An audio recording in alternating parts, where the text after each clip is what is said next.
Welcome to the Compass Method, powered by Purpose and Plants, where science meets soul and thriving begins when you find your true north.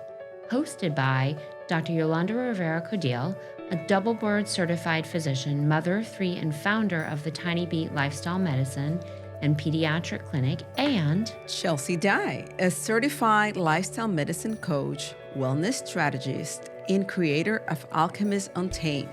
This show brings the real science to real life, powered by our passion project, Purpose and Plan. Each episode explores how small shifts in food, movement, mindset, and family life can create massive results.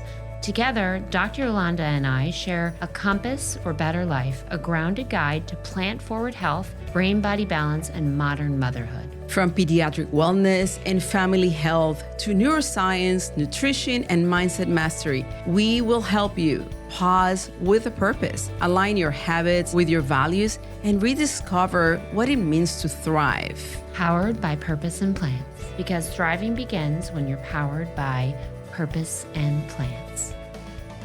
Hi, welcome to the Compass Method. I'm Chelsea Dye. And I'm Dr. Yolanda Rivera-Caudill. And together we bring you Purpose and Plants and provide you with tips, tools, and tricks using lifestyle medicine as the foundation. So we are diving into part 2 of episode on the new food pyramid guidelines in the United States. The first episode, if you missed it, the link will be in the bio, and we talked about really the basics. So it's been quite a few years since we have actually had a pyramid, and we have had, prior to this, My Plate in the United States, but it's not been highlighted as a really important thing for the general population to really understand. Recently, the new food pyramid, which had been worked on for, 2 years almost? Has been released, and by the Department of Ag and of Agriculture here in the United States, and it's completely different from what we've seen in the past. We discussed in the first episode the good, the bad, and a little bit of the ugly. And today we'll be diving in a little bit more into the contradictions and some of the worries and concerns that we have about this new food pyramid. And then also discussing the other countries and how they address their food recommendations and some of their pyramids. So let's dive in. Yeah, let's go first to kind of like a recap of what we talked last time. And there's good stuff. We mentioned the real food emphasis, which is something that we've always mentioned. We like to emphasize the importance of real food versus food from a box. And the emphasis on nutrient-dense foods versus the highly processed, which, is kind of like talking about the same thing. Limiting sodium intake, and the recommendations of 10% of saturated fats from the diet. Well, essentially, the idea is that we should only consume no more than 10% of our diet should be saturated fat. So, yes, just as you said, there are some really good things in there. We like the emphasis. I mean, both Yolanda and I are planned forward, and so obviously we like the emphasis on of whole food because that is crucial and essential to long-term health, and highlighting that ultra-processed food is so problematic, especially when it comes to chronic disease, as a big win in my mind. They also mentioned the importance of gut health with vegetables, fruits, fermented food, etc. Miso, they mentioned that. And they encourage adolescents to be involved in the kitchen. So those are all music to my ears. Then we talked about the contradictions, stressing the importance of consuming meat, butter, and tallow, while at the same time recommending that not more than 10% of that should be of saturated fat. And when you look at the pyramid, it's hard to imagine that half of the pyramid is saturated fat products, or some. I mean, they have an avocado there, but it's probably in the fruits. But so it's just a contradiction that they have, and there is a contradiction that they mention the fight on protein, but in the United States, we are not protein deficiency. We're not a protein deficiency nation. We're a fiber deficiency nation. Well, Deficient nation. and ultimately, I mean, I think that the focus on protein is less out of necessity, more out of the fact that this was published by the Department of Agriculture, which is in support of our farmers, and much of our farming is cattle farming and also dairy farms. So just food for thought. And so, should we talk a little bit more about contradiction? And well, the base worldwide recommendations, we're going to go into that. Do not, they have the traditional base of the pyramid is usually what you consume the most. How it was our old pyramid, that the base of the pyramid is what you consume the most. And their base is usually whole grains. And here in the inverted pyramid that we have, it's the least. Mm-hmm. Okay. So then most of the studies in microbiome emphasize variety of plants, which is, and the use of healthy fats, in the same word as saying fats, and saturated fats as included as healthy fats, when that contradicts many of the studies, the majority of the studies. Well, and in our previous episode, we went over the different kinds of fats, but that's a really good point that we need to consider the source of the fat, and that's not addressed as much in the food pyramid and also the guidelines, because beyond this pyramid, there's a tremendous, huge document which educates or helps indicate where funding goes for WIC programs and other sort of food-related programs. So that's really why this is really important, not only from a personal health standpoint, but then also how we're feeding our families.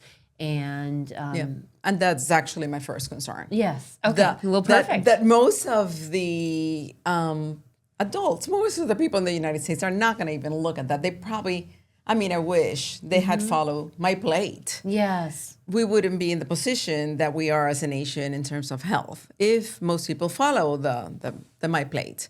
But that's not the truth. That's not what happens. But even if they follow this one and they do 10%, that might be a win. But most people don't. Where the problem is that this pyramid, these recommendations go to dictate the recommendations for WIC, the recommendation for school lunches and stuff like that.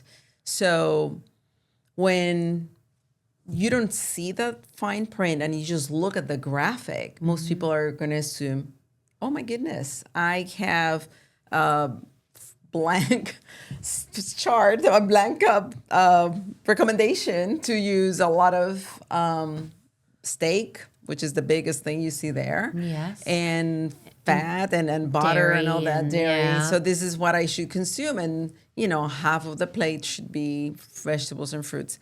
And a very low carbohydrate diet, which is more in keto type of recommendations. It's interesting. When you look at the pyramid, it is keto was a trend, and still some people are on board with it, but was a dietary trend. And the pyramid seems to kind of resemble those recommendations. Yeah. So, while I am a big endorser of getting as many vegetables and fruits as possible, it's hard to contend with the two being contradictory. Yeah. And then the other thing is a concern is that they have mentioned that the 2 years that it took a big panel of experts to create what it was supposed to be, the recommendations, that was erased because of conflict of interest, and they said that it was a complicated document, that people needed something more simple. But there was a huge conflict of interest when this was created, and they added a very small panel with a lot of ties in the cattle and dairy industry, and And then So how just can you say that it's not a conflict of interest when this is the Well, creation of this? It's just a to concern. reiterate, yes, absolutely. And just to reiterate what you said, 2 years were spent with a really comprehensive panel of experts that would be considered experts in many different fields. And they created a document and then it was thrown away essentially. And a new one was created with a very elite group of people, many of whom had connections in the cattle and dairy industry. So, I mean, I know you said that, but it's really worthwhile considering how that new version, even after the 2 years, is now going to educate how people, how our government is making choices on our behalf. And they also emphasize there is like a fight on protein to bring back protein or something like that, which again, I have to say is not our deficiency in our population, but they increase the needs that people have, the need for protein, which I think it was fine for some people. It's wonderful that they do get more protein. I don't have any issues with that, but it shouldn't be a blanket statement to have to say 1.2 to 1.6 gram for the whole population, and especially when there's some people that in terms of their diet or their health issues, they shouldn't be at that level. And I mean, I do have to say, from a counter argument standpoint, that as you age, you do need more protein. That's only one part of the puzzle, though. Fiber is really fiber and diversity are the most important things.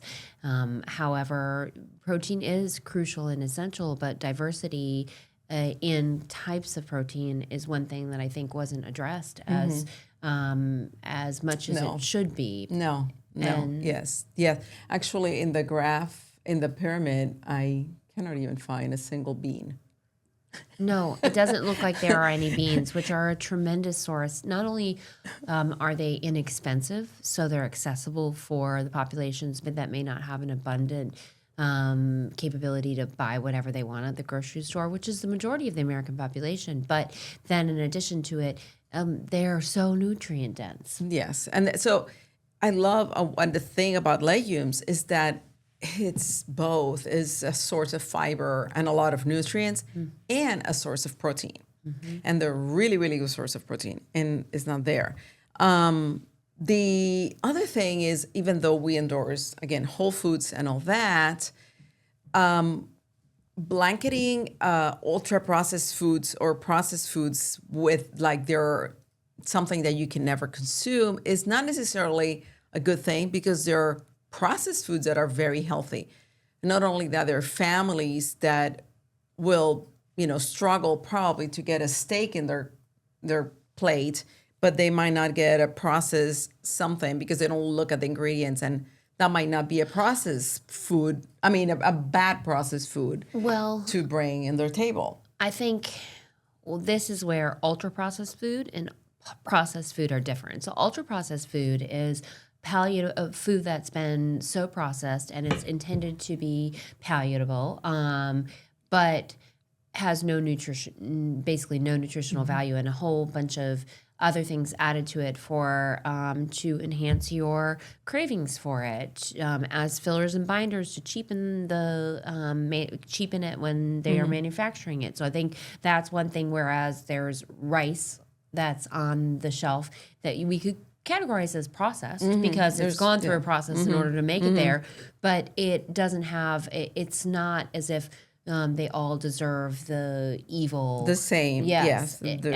And I don't know that people are going to be able to see the nuance between it, but at the same time, if we're not educating them about really what ultra-processed foods are, then that's we're doing our population a disservice. Yes. And in fact, in the show notes, we'll link a mini course that Dr. Yolanda and I have on reading labels, because that's really something that we should all be empowered to be able to do, to determine what's ultra processed, what might be processed but okay for us. Yeah. And then the other thing is that the recommendations from the experts it was to address the needs of people with different needs, economical and health needs.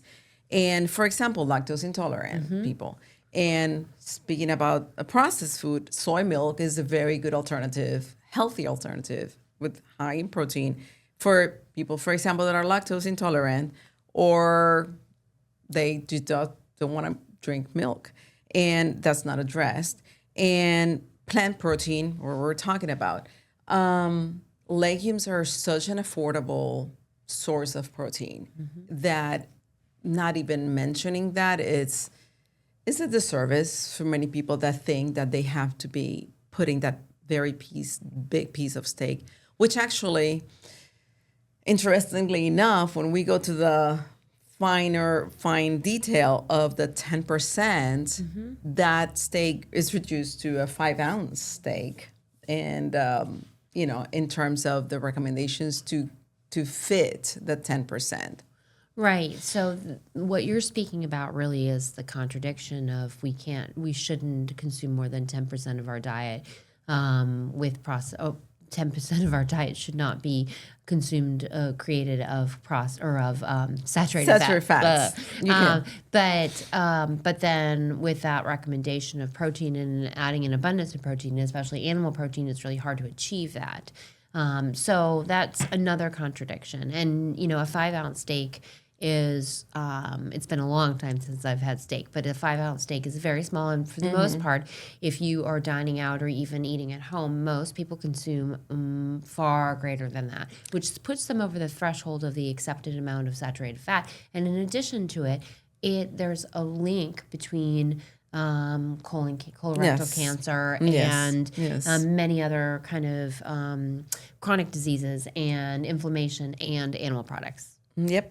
And we talked about the 2-year recommendations and the credentials of the people that were working on it versus, we already mentioned that, and the smaller committee.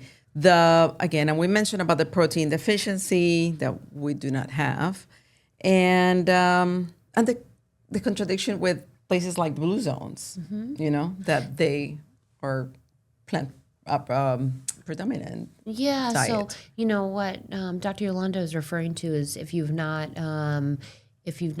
looked at the blue zones, which are have the largest population of centenarians, so the areas that have the longest, healthiest lived people in the world are predominantly plant forward, if not all plant based, but primarily plant forward. Have whole plant-based diets, and in a minute we're going to get into Greece, which is one of them. A small area of Greece is one of those blue zone communities. But as a whole, the recommendations are plant forward, whole food, not a lot of animal products, not saturated, not animal fats, primarily, seeds and nuts and olive oil. And on alcohol consumption, studies say, sadly, because I don't want to hear that. Yeah. When I was studying for the lifestyle medicine board, I remember that the recommendation was like 2 for men and 1 for women, something like that, of wine, for example. And then the study came like is 0. In reality, there is no safe amount of alcohol that can be considered safe. There is no amount, the lower amount.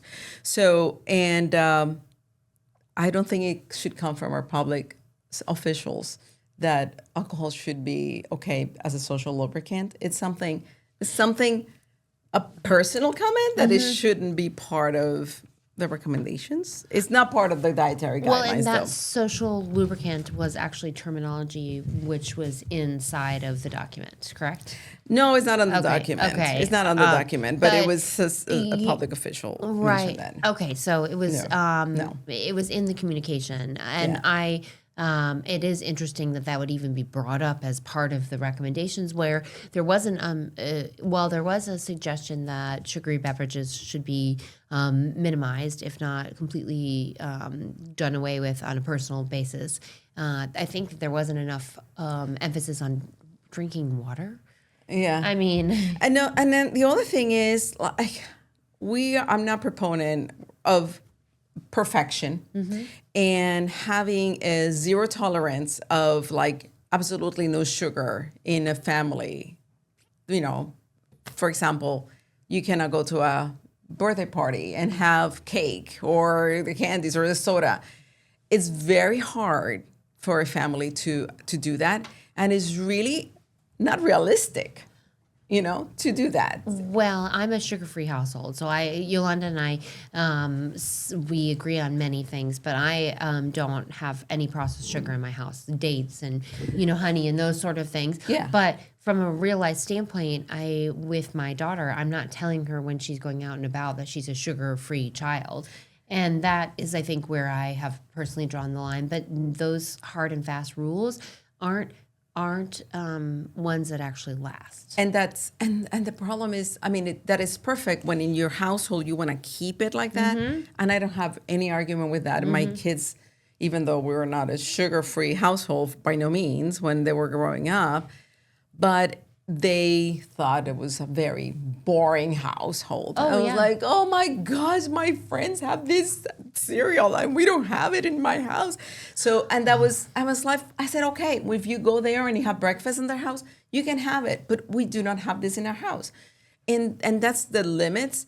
But from there, it can lead to eating disorders. When you have this strict rules, like is a 0, 0, 0, and you cannot have that, and this is prohibited, and you can have that, it can backfire. So I'm always concerned with that type of mentality with kids, like this is a prohibited thing, is the one that I want the most. Well, getting back to the food pyramid, I think it's time that we look at some of the other countries. Yes, and so let's do that. If we can look on our screen, we'll be showcasing maybe Greece first.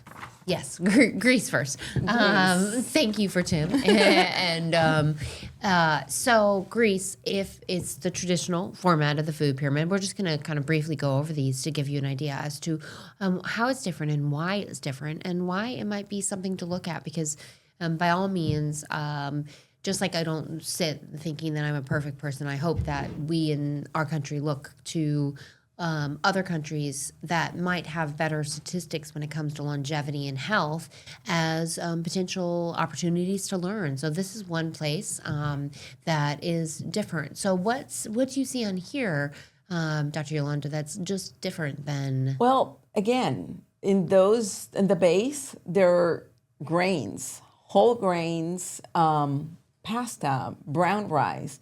So whole grains are the base, the foundation, and then the vegetables, and then the fruits. And if you see the tip of the pyramid is red meat, and this is for a week. This is a week. Okay. Yes. Well, it is interesting to me because 6 servings of vegetables in a week, it doesn't seem like enough to me. But at the same time, at least it's still considered part of the base of the pyramid, the fruits and the vegetables. Yes. So I think it's interesting. I love to, when I started looking at this, to study what other countries are doing. And they usually go in accordance to the majority of the studies that say, this is what we recommend. American Heart Association, for example. So what was the next country that we have? The next pyramid might be Belgium. Is that how? Yes. Yes. Okay. So Belgium is a little bit different. And one thing that I think is great is there are people walking, just like on the Greece pyramid. They even acknowledge the importance of movement, of activity, because, I think there's some joke that abs are made in the kitchen, but real work happens in the gym. And I don't think it has to be about that, but we do need to acknowledge that food is a part of it, but the whole picture is also incorporating movement into your everyday life. And the base is hydration. Yeah. It's water, tea. It's I think it's very interesting that they address that first and foremost. And then again, after that is carbohydrates. It's whole grain and whole foods, but from carbohydrates is front and center. And then again, as you go higher, again, they do not limit the tip of the pyramid. It's not that they're recommending that you eat the candies and which is what I think is on the top, but is that you limit that.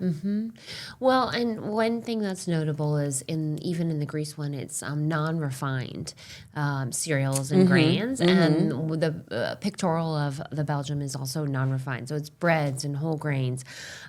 We have vilified so carbohydrates, as you and I both know, and especially if you are a child or an endurance athlete, or really anyone, frankly, carbohydrates are essential for the functioning of our body. So to vilify them, just like to vilify some other things, is not good for your diet. Yes, and then and especially like you need, like if we have in our food pyramid that is just a small amount, even if it's whole grain, it is still not enough. And as you can see, which is the other country that we had? The last country that we have is Spain. Spain. So Spain is one of the healthiest countries in the European Union or the European European countries. It's interesting though, because I think that there's a lot of ideas that Spain has so many processed meats, or at least cured meats. And they have them in the pyramid. But again, it's not at the bottom, it's at the very top as well. And that's, it goes with the same theme. They're not prohibiting, they're not saying not to eat the cheese and the dairy, but it's not front and center, and it's the meats and the the animal protein is not front and center, is the physical activity, water, whole grains, vegetables and fruits, and then the smaller quantity of the plant animals. Well, and what I think this is really important to note is we're not only saying that these countries are doing it better, but they are, in my opinion. But then in addition, if we look at their chronic disease, their long-term health and their longevity, these countries are faring better than we have, and we are. And so over 60% of the American population has one chronic disease. 40% has two or more chronic diseases. The link between chronic disease and a poor diet is undeniable. Yeah. And so, I think is something good. I mean, you can look also at the blue zones and see how people eat. You can do that search on your own. And then you'll be surprised. And these are people that they're centenarians. So if you want to aim for greatness, that's the place to go. Right. I want to live I want to live well till 100. I want to live well, and I think that's the difference. It's not life. Is life. It's not lifespan. Is life. It's health span and joy span. Yes, and joy span. One thing, before we close out, I think one thing that we do want to talk about as well, is even though we're not here to talk about the health cost, the burden that it's creating on our system. When you look at the United States, 16% of our health spending is 16% of our GDP is health spending, which is such a huge amount. And of that, over 90% is related to chronic disease. It probably is even higher than that, realistically. And then it's interesting to compare with other developed countries. Well, and Greece, 8.6% of their GDP is spent on healthcare. That's half. And then, even with Spain, 10.9% of their GDP is spent with health. And, that is really interesting to think about. Well, that might not seem like a huge difference. That's 4 and 5% percentage points. That's a lot of money. Yeah, that is a lot of money. And then in addition to it, the expected lifespan is 2 to 3 in those countries that we reviewed, 2 to 3 years more. And then so they're spending less and they're living longer, spending less on healthcare, and they're living longer. Yep. So I hope that I think people learn something, and I think in the end, really the takeaway, I have a couple of takeaways that I think I would hope our audience would get. To read the fine print, to really understand what these new recommendations mean and what they mean for you and your family and your community if you're, out there an advocate for for anything related to health in your community, it's important to know this. And I really hope that it's not taken as something political, because it's really not. This is scientific facts, and going with the majority of the studies around the world, that what they do. So let's look to other countries who are doing it well and see if there's some guidance that we can get personally from them. And then in addition to it, keep eating your fruits and vegetables and your whole grains.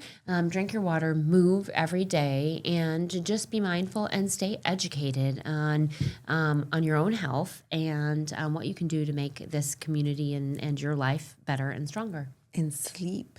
Oh, yes.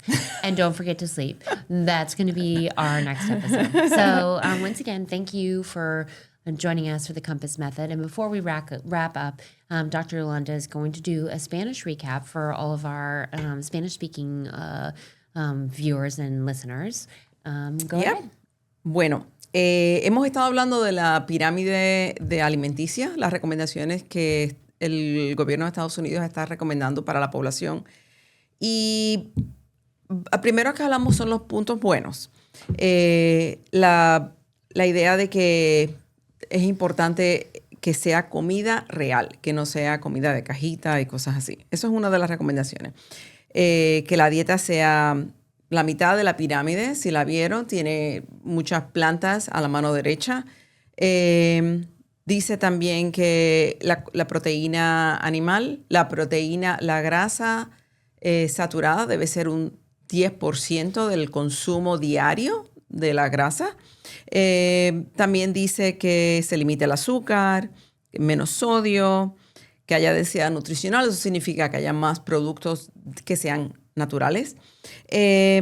Pero una de las contradicciones que tiene es que es muy difícil, si ustedes miran la pirámide, de tratar de llevar eso a la casa en manera práctica, porque mantener toda esa comida que dicen allí con las grasas, con las comidas animales, un 10% es difícil de mantener. Así que las recomendaciones que nosotros tenemos, que va con lo que otros países han hecho, es la mayoría que sea comida real, ¿cierto? Pero que sean, por ejemplo, si es el pan, que sea pan integral, que sean comidas enteras, no de cajita, que sea, por ejemplo, el pan blanco, la harina blanca. Pero sí una variedad de plantas. Muchos colores de plantas, mucha agua, mucha actividad física y sueño. Dormir. Wonderful. Once again, beautiful as always. So just in closing, check our show notes because we will have some resources on some additional ways that you can get protein through plants, some data that you might want to look at, and then join us for our next episode of the Compass Method. And once again, I'm Chelsea Dye. And Dr. Yolanda Rivera-Caudill. And live your best life using purpose plants and a dose of healthy science. Thanks for being here. Appreciate that.